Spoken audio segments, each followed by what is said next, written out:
Good evening students, कैसे हैं आप सब। Welcome to my channel Marina Nandal.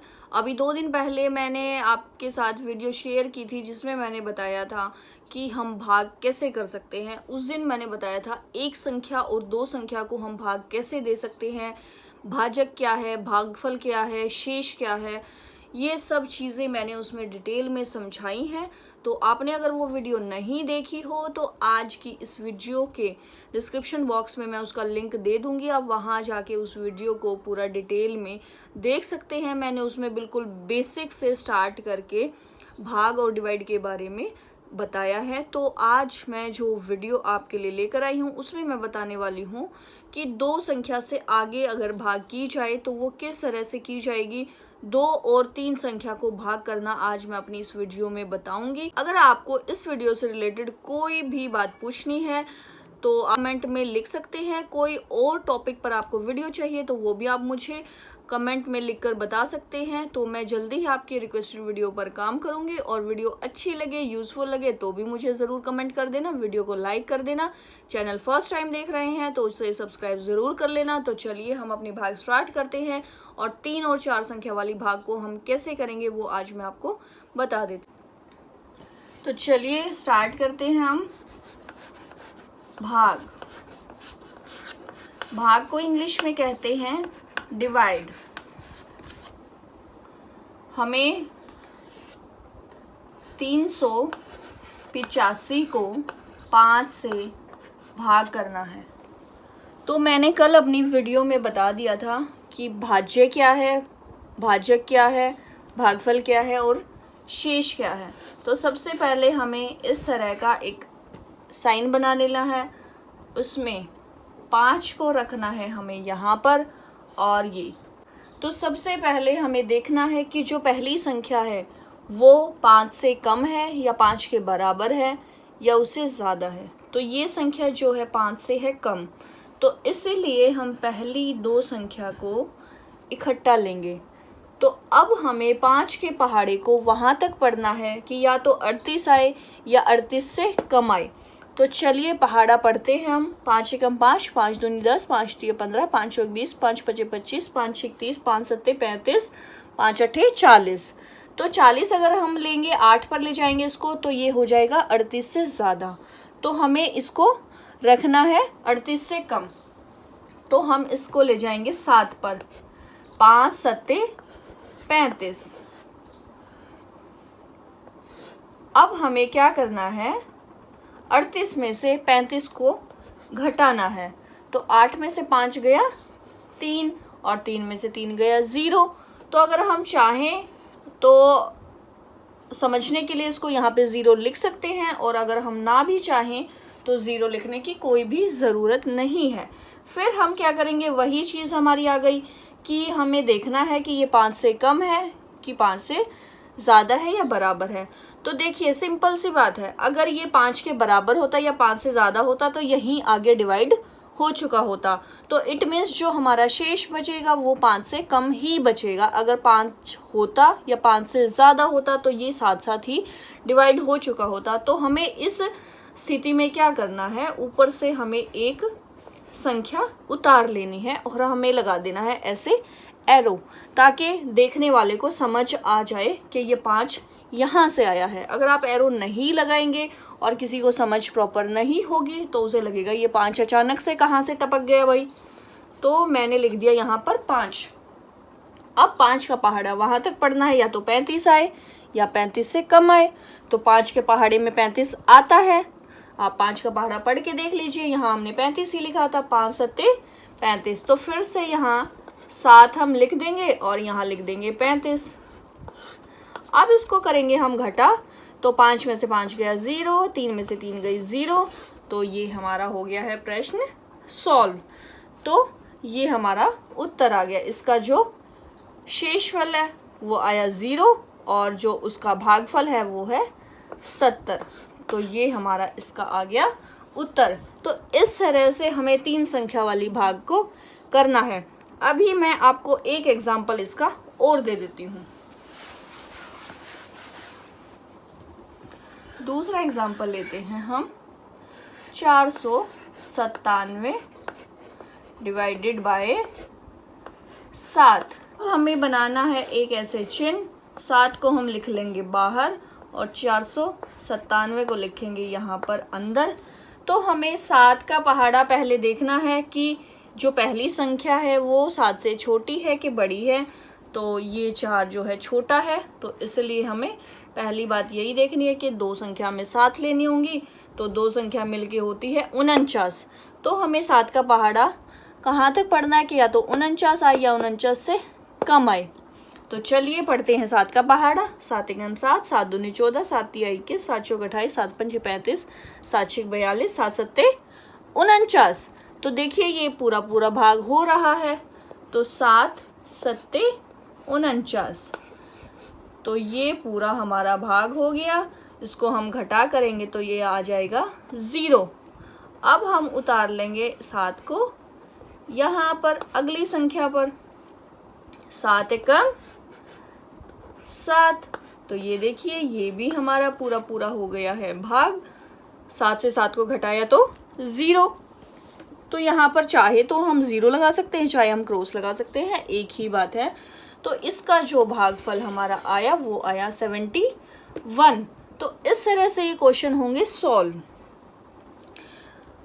अभी शायद आपको 3 अंकों वाली भाग समझ आ गई होगी। अगर फिर भी आपको कोई प्रॉब्लम रहती है तो आप मुझे कमेंट कर देना, मैं फिर से इस पर एक वीडियो आपके लिए और डिटेल में बनाने की कोशिश करूँगी। तो चलिए अब हम 4 अंकों वाली भाग करके देखते हैं। तीसरा प्रश्न। तीसरे प्रश्न में हम 4 अंक कोई भी संख्या के ले सकते हैं, मतलब 4 अंकों वाली कोई भी एक संख्या हम ले सकते हैं। तो चलिए हम लेते हैं 5484 और इसको करेंगे हम 6 से भाग।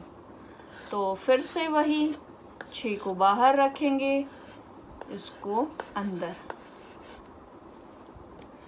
तो पहले हम देखेंगे कि जो पहली संख्या है वो 6 से कम है कि 6 से ज़्यादा है।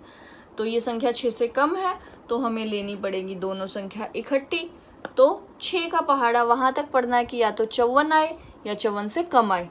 तो 6 कम 6, 6 दूनी 12, 6 ती 18, 6 चौक 24, 6 पंजे 30, 6 छः 36, 6 सत्ते 42, 6 अट्ठे 48, 6 नेम 54। तो देखिए पूरा पूरा हमारा भाग हो गया है और ये 54 हम यहाँ पर इसके नीचे लिख देंगे और फिर इसको घटाएंगे तो 54 में से 54 गया 0। अब हम उतार लेंगे एक संख्या नीचे, तो ये संख्या आ गई हमारी 8। अब 6 8 से कम है तो इसलिए हमें दूसरी संख्या की ज़रूरत नहीं पड़ेगी। 6 का पहाड़ा वहाँ तक पढ़ना है कि या तो 8 आए या 8 से कम आए। तो 6 एकम 6, इसको फिर से हम घटाएंगे तो 8 में से 6 गया 2। तो अब ये लास्ट वाले डिजिट जो हमारी बची है उसको उतार लेंगे 4।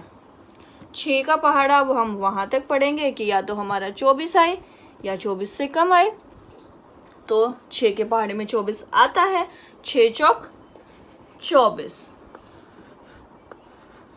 तो ये हमारी हो गई है संख्याएं सारी भाग और नीचे हमारा शेष बचा है 0। तो इस तरह से आप किसी भी संख्या को भाग कर सकते हैं। 4 अंकों वाली भाग में 1-2 एग्जाम्पल आपको फिर से करा देती हूँ ताकि आपको अच्छे से समझ आ जाए। अब मैं इसी में थोड़ा सा कन्वर्ट करके बताऊंगी ताकि आपको अच्छे से क्लियर हो। अब देखिए ये यहाँ पे 8 था तो 8 में से ये घटा दिया तो 6 में से 2 बच गया और फिर हमने उतार लिया 4। मैं इस 8 को रब कर देती हूँ क्योंकि अगर ये इससे छोटा होता तो क्या होता इस सम में। मैं इसको रब करके आपको फिर से सॉल्व करते हैं। सिर्फ हम 8 की पोजीशन चेंज करेंगे और यहाँ भी चेंज होएगा। फिर अब मैं यहाँ पर 6 से कोई छोटा अंक लिख देती हूँ। मैं लिख देती हूँ यहाँ पर 3। तो देखिए जब हम यहाँ उतारते तो ये आ जाता 3। तो 3 क्या 6 से छोटा है कि 6 के बराबर है कि बड़ा है। तो 6 तो 3 से छोटा है तो ये तो भाग होगा नहीं। तो उस सिचुएशन में आप क्या करेंगे, उस सिचुएशन में हमें करना है कि ये जो अगली संख्या है इसको भी हम साथ साथ उतार लेंगे। लेकिन यहाँ पर एक रूल होता है कि अगर हम दो संख्याएं इकट्ठी उतारते हैं तो हमें यहाँ लगाना है 0। ये एक संख्या तो हमने पहले ही उतार ली थी, तो एक संख्या तो सीधी सीधी उतर जाएगी और हमारी भाग हो जाएगी। लेकिन अगर हमें उसी के साथ दूसरी संख्या भी उतारनी पड़ गई, जैसे कि हम इस सवाल में उतार रहे हैं, तो हमें दूसरी संख्या के नाम की वहाँ पर 0 चढ़ानी पड़ेगी, ताकि जो भी प्रश्न को देखे या चेक करने वाला हो उसको एकदम से समझ आ जाए कि यहाँ 0 चढ़ी है, तो इसका मतलब दो संख्याएं नीचे इकट्ठी उतारी गई हैं। ये 4 अंकों की या 3 अंकों की भाग में खास ध्यान रखने वाली बात है कि अगर हम दो संख्या इकट्ठी उतारते हैं तो सेकंड वाली संख्या की नाम की यहाँ पर हमें 0 चढ़ानी होती है, ताकि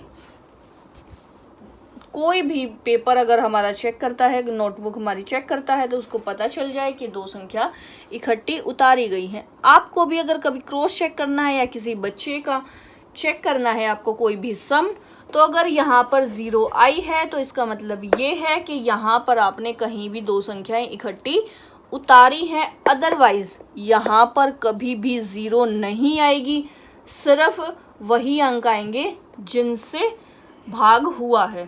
6 से 6 का भाग कहाँ तक हुआ है वो यहाँ पर लिखा जाएगा। 0 यहाँ पर बेवजह कभी भी नहीं आएगी। बार बार रिपीट कर रही हूँ, तभी आएगी जब दूसरी संख्या हम उतारेंगे। तो हम यहाँ पर लगा देंगे 0। तो अब हमारा हो गया ये 34। तो अब हमें 6 के पहाड़े में ये देखना है कि या तो 34 आए या 34 से कम आए। तो हम फिर से 6 का पहाड़े पढ़ेंगे। 6 कम 6, 6 दूनी 12, 6 ती 18, 6 चौक 24, 6 पंजे 30, 6 छिक 36। तो 36 से 34 से बड़ा हो गया, तो 6 पंजे पे जाएगा ये, और ये हो गया हमारा 6 पंजे 30।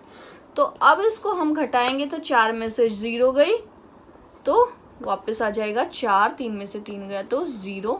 तो ये हमारा बच गया है शेष, और ये हमारा है भागफल। अब इसके साथ मैं एक चीज़ और बता देती हूँ। अभी आपने किया है ये एक नया सवाल, तो अगर आपको ये चेक करना हो कि मेरा सवाल सही निकला है कि नहीं निकला, तो आप उसको चेक कैसे करेंगे।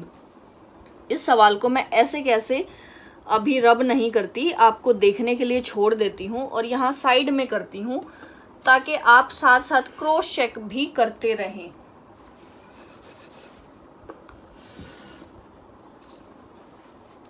इस तरह से किसी भी सवाल में, भाग्य में, अगर आपको कंफ्यूजन आ जाए तो हमें कैसे करना है, ये जो भी हमारा भागफल आया है इसको हमें लिख लेना है, गुणा का निशान लगाना है और यहाँ लिख लेना है 6। 6 से इस पूरी संख्या को गुणा कर देना है। 6 पंजे 30, 3। 6 को 0 से गुणा करेंगे तो 0, 3 का हम उतार लेंगे 3, 6 निम 54। हमारा आ गया ये 5430। अब हमें क्या करना है, ये जो शेष बचा है, अगर 0 बची है तो हमें कुछ नहीं करना, अगर कुछ भी शेष बचा है तो वो इसमें जोड़ देना है।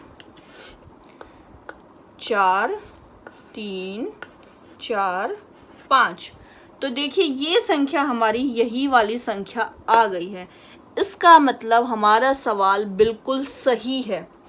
तो ये भाग के सवाल को चेक करने का तरीका था कि अगर हम ऐसी कन्फ्यूज़न में कभी भी फंस जाएं और हमें चेक करना हो कि हमारा सवाल सही है कि गलत है, तो हमें इस तरह से इन दोनों को गुणा कर देना है, और गुणा करने के बाद जो उत्तर आएगा उसमें जो शेष बचा है उसको जोड़ देना है।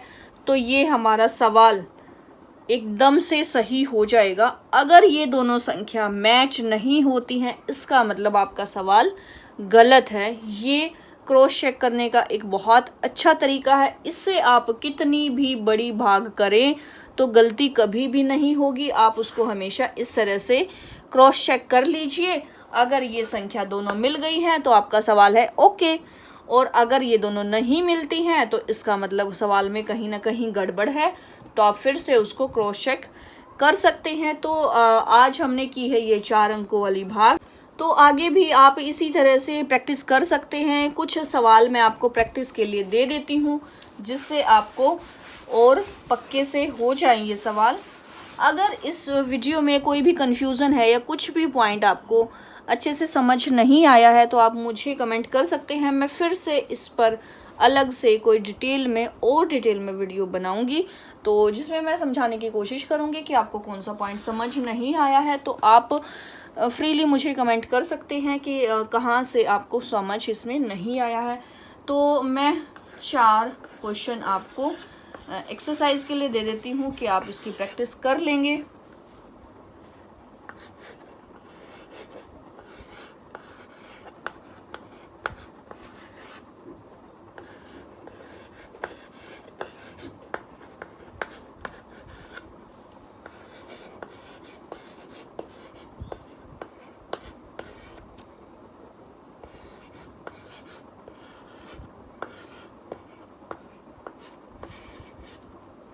ये हैं 4 सवाल आपके। तो स्टूडेंट्स, अभी हमने सीखा 3 और 4 संख्याओं को हम कैसे भाग कर सकते हैं, और साथ साथ मैंने बताया कि अगर आपको कभी भी कोई कन्फ्यूज़न हो कि हमारा सवाल सही निकला है कि गलत निकला है, तो उसका भी तरीका मैंने साथ साथ बता दिया है। और कोशिश करूँगी कि फिर से कोई डिटेल वीडियो इसको क्रॉस चेक की मैं फिर से बनाऊं। तो आज की वीडियो आपको कैसी लगी ज़रूर बताना है कमेंट करके, ताकि और अच्छी वीडियोस मैं जल्दी ही आपके लिए लेकर आ पाऊँ।